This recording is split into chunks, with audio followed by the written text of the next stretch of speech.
Welcome all, this is Sun Transit Gate 62. This is for July 13th to the 18th. I'm calling it Let the Heart Instruct the Mind, or rather, Let the Heart Lead the Mind. There's a lyric by one of my favorite metal bands called Flotsam and Jetsam out of Phoenix, Arizona, and they have a song called Destructive Signs. But in the song, they have these great lyrics. Maybe I'll read it right now before we get started as a kind of prelude. See if I can find it.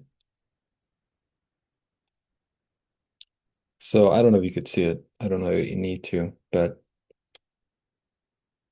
they're known for they're almost like a conspiracy metal band and more thrash style. And they had a member, Jason Newsted, who became part of Metallica for a while. And so so I'm going to read just some of the lyrics. They're known for these lyrics that are very they're almost like non sequiturs, like lyrics that don't necessarily make direct sense with the thematic narrative of a song structure. And it makes for just really wild, like ideas of how we perceive the spirit and the body and the mind. And that's the major theme here that we're dealing with Gate 62. This is a Cancer gate, and I'll point out where it's at on the chart in a minute. So here's some of the lyrics. Tangled web, quit wasting my time. Why can't I get back to where I've never been? Let the flesh instruct the mind. Destructive signs. Another great lyric is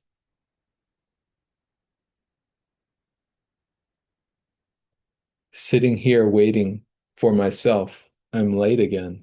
That's always certain.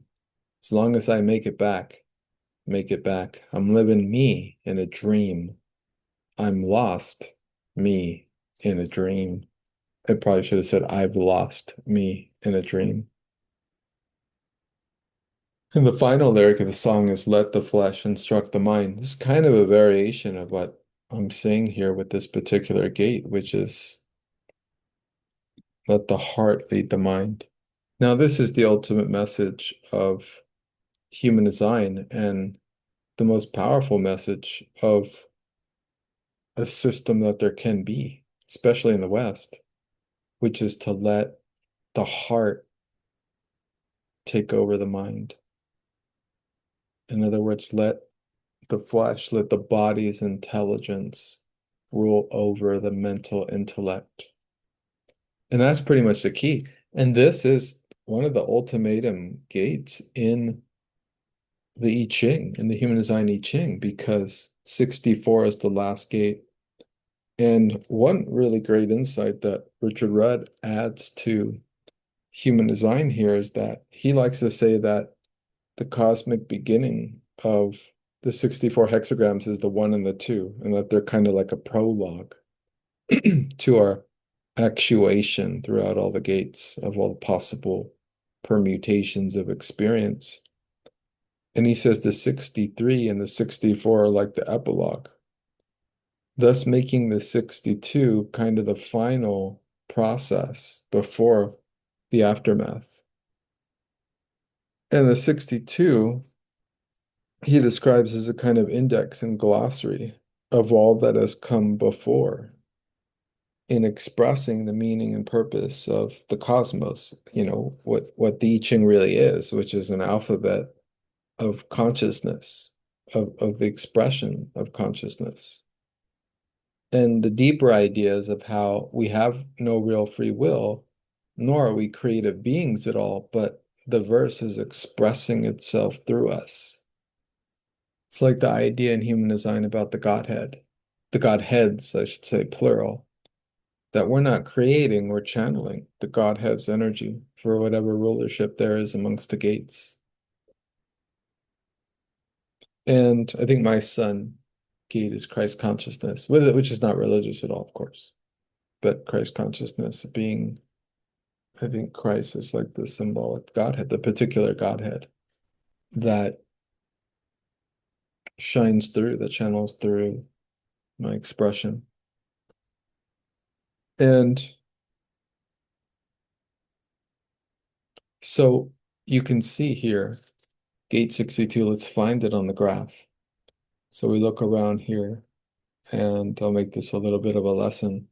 So you could see the throat center here, the center of manifestation into the world.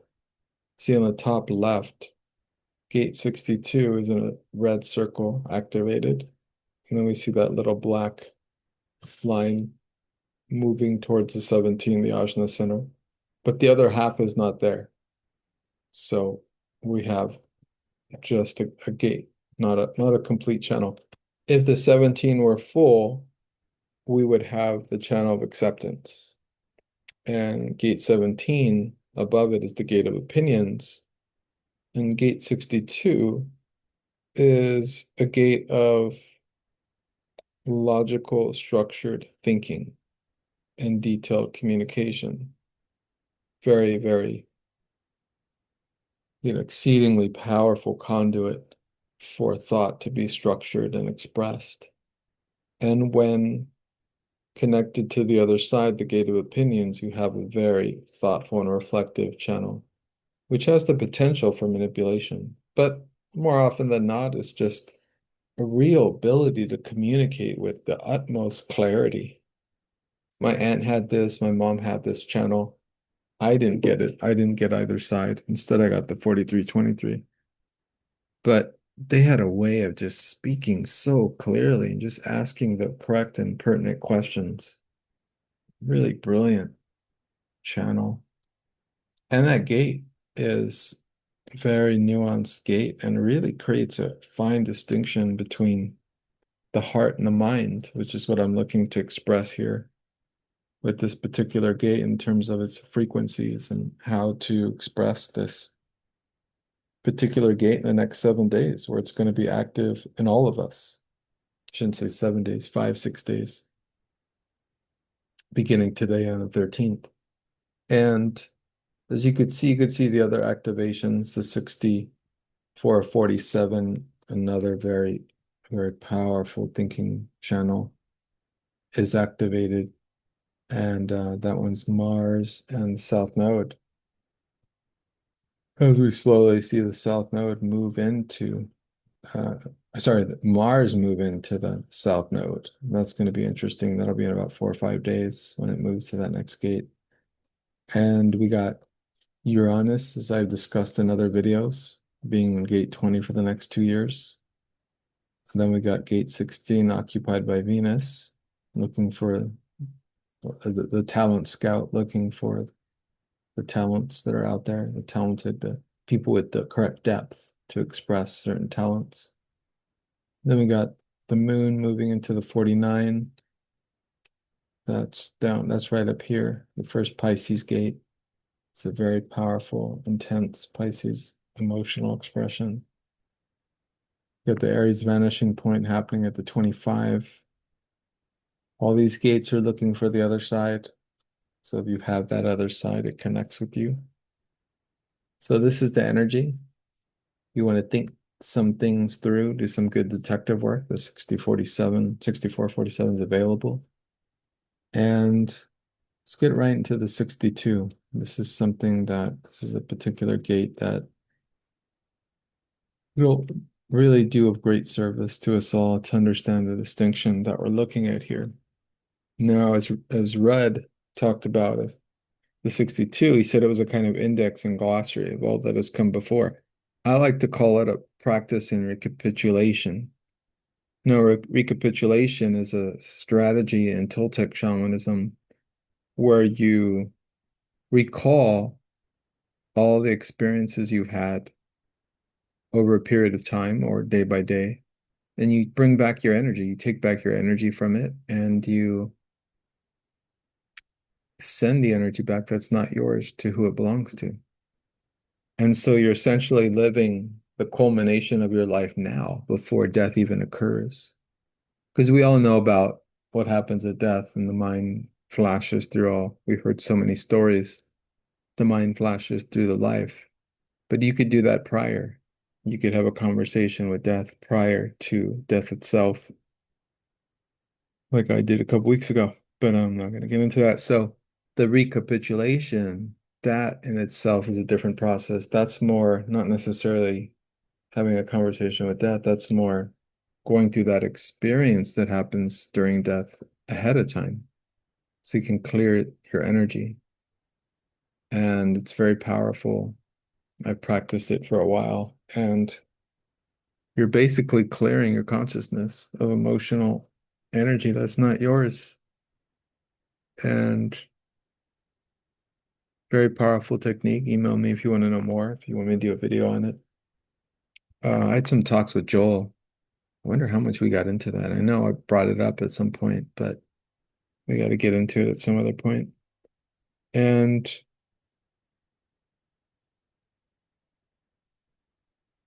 so here we're dealing with a mental gate. Well, a throat energy coming out, a gate coming out of the throat center towards the mind. So we're dealing with a particular nuance here, and that is dichotomy between intellect and intelligence. Now, it's an interesting dichotomy because intelligence does not negate the mind. The mind can be utilized in the expression of the body's intelligence. That's not a problem in itself. The mind can be a transmission agent of intelligence.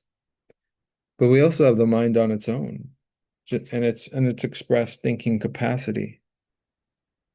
And you and I know this. This has been the focus of, the schools, the universities, suppositions and facts and acquisition of facts and manipulation of those facts and knowledge being manipulated for different purposes.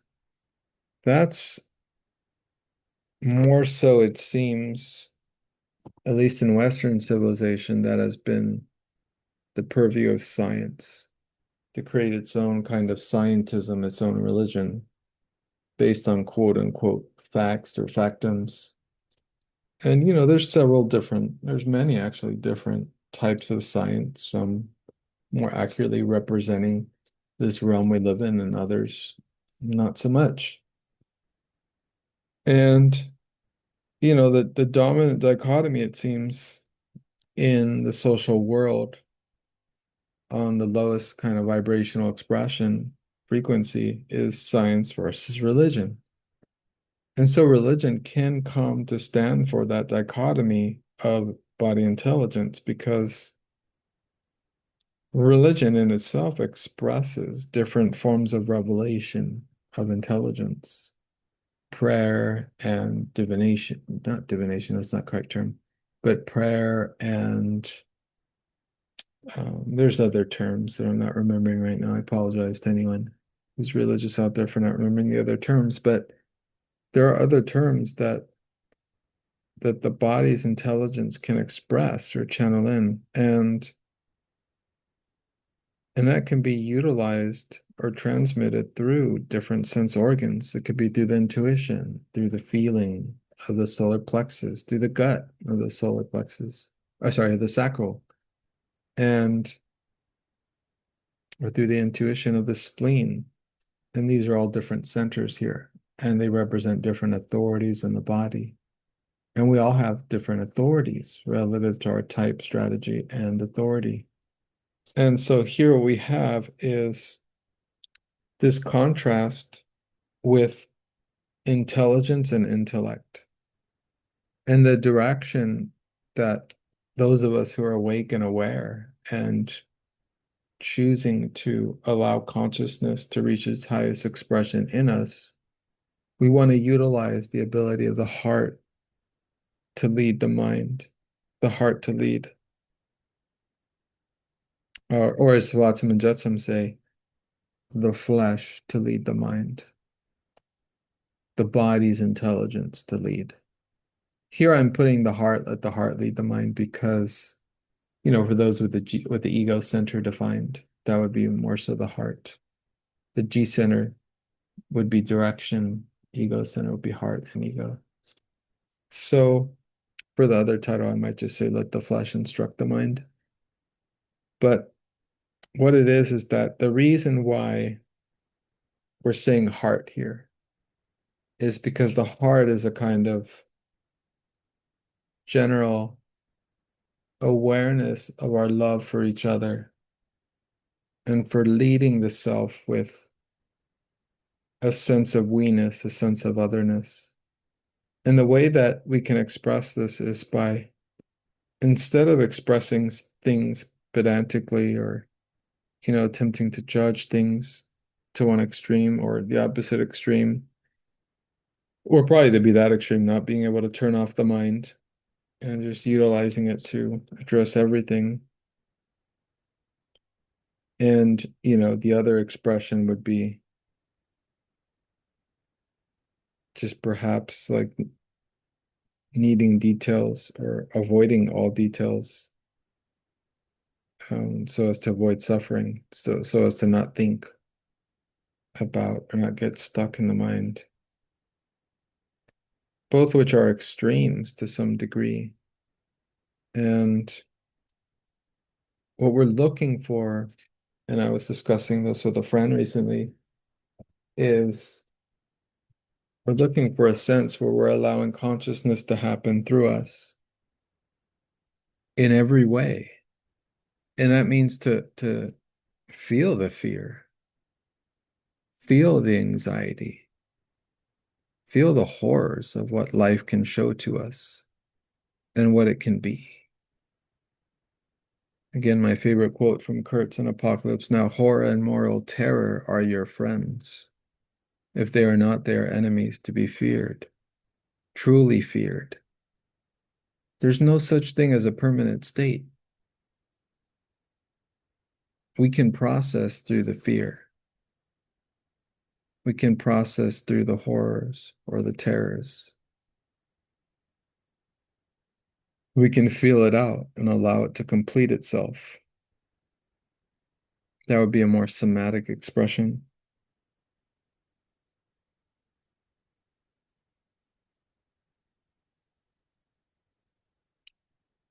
And so this goes along with like listening to the transit themselves. This is more of the conversation I was having with my friend. Like it can be a lot. The transits can be a lot. Some of you out there, especially the reflectors, as well as the open sacral centers, the projectors and the manifestors, you guys are all operating on when you have the energy, quote unquote, and when you do not. In other words, when you have transits that operate the sacral, that turn it on. So all the non-sacral types who have the 9 right now are getting activated in the sacral center. So they have energy to get things done, a lot of things done. And when there's nothing activated there that connects with their centers, then they'll look for it with their friends or family or partners. So it's a very strategic expression of energy that's encouraged for the non-sacral types in human design. But it's tough because sometimes the non-sacral types are so overwhelmed by lack or full of energy, and having to balance that my observation is it seems they don't always want to be bombarded with knowing or not knowing. Like it can be too much. I have to say I agree. Knowingness is not just through the mind. If you think about a human design reading, it's all about a left mental based process, by which it's a 7-year process for all that left brain intelligence to get into all the cells of the body. And so that the body operates from that intelligence and not the mind. And so that's the experiment. Can we allow the body to operate its own intelligence? And in that sense, do we need to know the transits? I mean, if you've had your human design reading and it's been 7 years, and if you made the conscious experiment to allow all your cells to have its own intelligent awareness happen through you, you may be already operating from the body's intelligence. And you might be so subtly aware that you can feel when the gates shift and change in your own field. And when you have the energy and when you don't. And that is the key. That's the key for all of us to get to a point where we can feel the subtle shifts in awareness that occur in our field. I'm going to pause there for you guys to take that in. It's not a light kind of concept. It's the main concept of what human design presents for us. That possibility of allowing the body's intelligence to come forth and operate through the body. And when that occurs, we're not over preoccupied with speaking precisely with so much logic and with the correct word, and that it doesn't matter anymore. We learn to communicate in a simple way that is with love and connection and is with the we, that takes into account everyone and everything around us. And this is what I like to get at sometimes is when we talk about responsibility in life, we talk about, well, I'm responsible for how I react or respond to others and what I say and what I do. But I'm not responsible for how the other person reacts and responds. I don't know. I sometimes question that because I'm a part of that cycle. I'm a part of that energy field. We both are.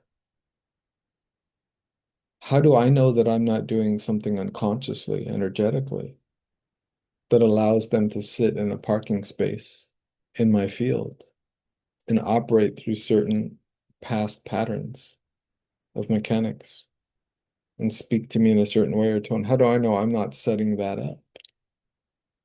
I don't, or I do, if I'm aware enough. I think it's a higher level of awareness to take responsibility for everything in one's field. Because if you're in your field and you're strong and you're filling and you're full in your field and grounded, no one's going to come up to you and take out a gun and blow your head off. Your field will protect you from that. The way your field negotiates reality for you, your energetic field. There's no way that a type of person like that would even see or feel you in their field. It's not possible. No, I'm not trying to challenge anyone. I mean, we all have our experiences. Obviously, that was a very intense example. I'm not trying to trigger anyone by saying that. Just a possible example of, on some level, it's important, I think, to take responsibility for everything that happens in our field. I don't mean to a point of law, you know. We're not at that level yet as a species. I don't know that we'll ever arrive at such a level. I don't know that we're meant to. The collective awareness is bounded in the not self, as Rob described. In other words, very few of us are going to be able to operate from the body's intelligence, from our personal authority in the body, all the time and fully occupying our fields in such a manner.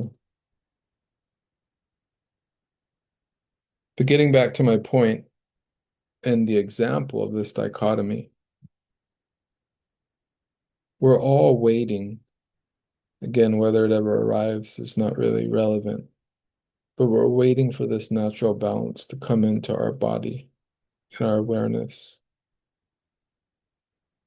And this does have to deal with feminine principles of the heart, which are being able to feel the sensations in your body. It's very somatic. Be able to listen to your body and what it's doing, the pulse, the heart, the breath, noticing subtleties of how the breath changes or shifts according to who's in your aura or not in your aura or how close they are, even in the imagination. This has to do with the intuition as well. And this is all in contrast to the masculine principle, which would be thinking, expressing, transmitting.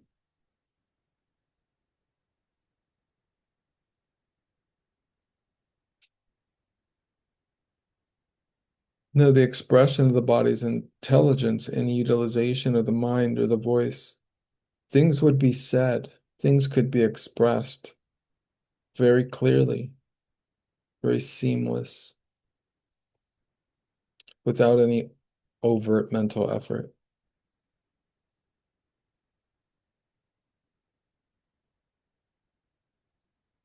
And that would also even be a utilization of logic as well. This would be the body's intelligence utilizing the mind, utilizing logic to describe what it sees, hears, or feels. And this compels others to really listen because when one is able to occupy their field fully and speak from their natural element, from their natural resonance, where many of the notes are alive in their voice,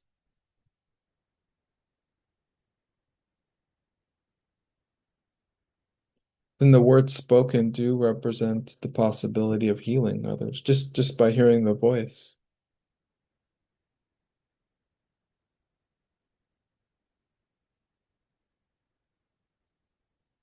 And this perhaps creates a possibility, and Rudd talks about this too, as do the Carlos Castaneda books, Don Juan, about a level of impeccability. You know, there could be a difference of definition here, but for the most part, the word impeccability means that you are on a level that everything you express is high frequency, is exacting. It's conveying exactly your integrity, your purpose, and it doesn't flow wayward in any other direction. It's just always you and your presence and what you see and feel. It's always in integrity. Everything you think, feel, and say.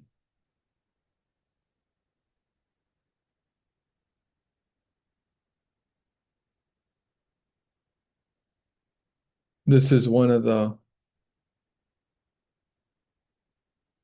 places to arrive at after the work in Toltec shamanism, as well as in human design and the I Ching as being represented by one of the final gates in the body graph,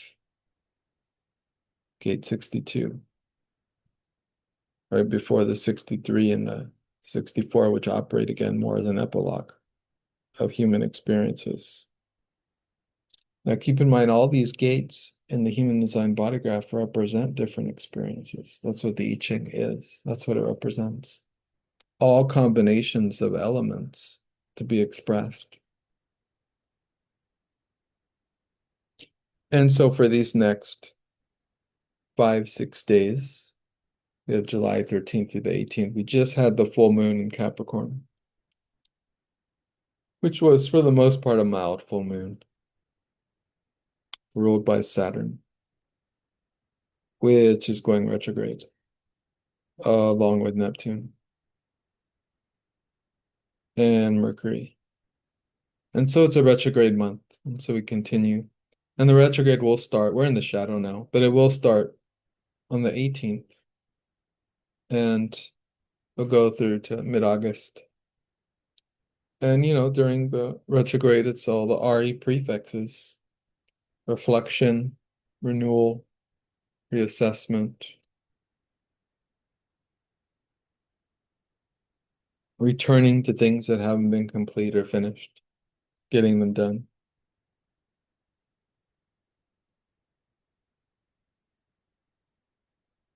Now we're moving towards the next gate after the 18th, which will be the, let me grab my book to see.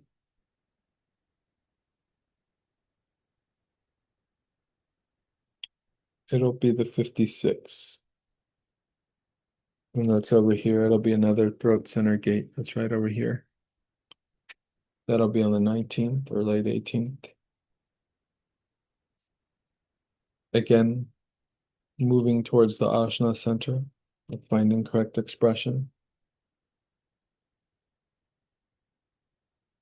The 56 is the gate of the wonder.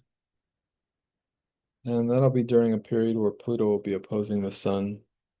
So that will be an intense time. Our new moon this month is more intense than the full moon, and we'll be arriving there shortly.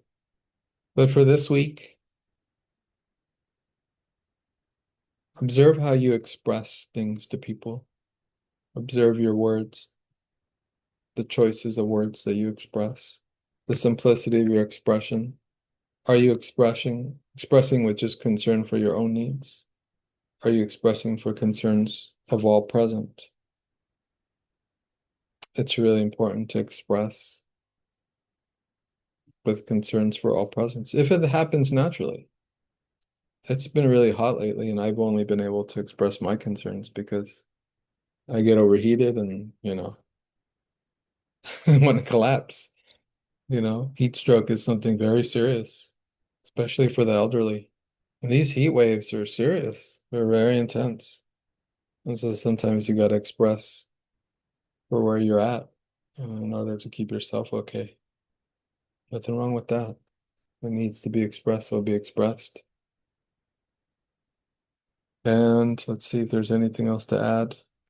Again, if you want a good thrash song, check out Destructive Signs by Flotsam and Jetsam. I think it's on their fourth album. Great band from Arizona. Hot place right now. Phoenix, Arizona. And I think I'll leave it at that. I'm hoping to do some more human design videos as I was sharing with the client today. That would be really sweet if I can focus on that for a couple hours. Maybe some back-to-back videos. And I thank you all so much for listening.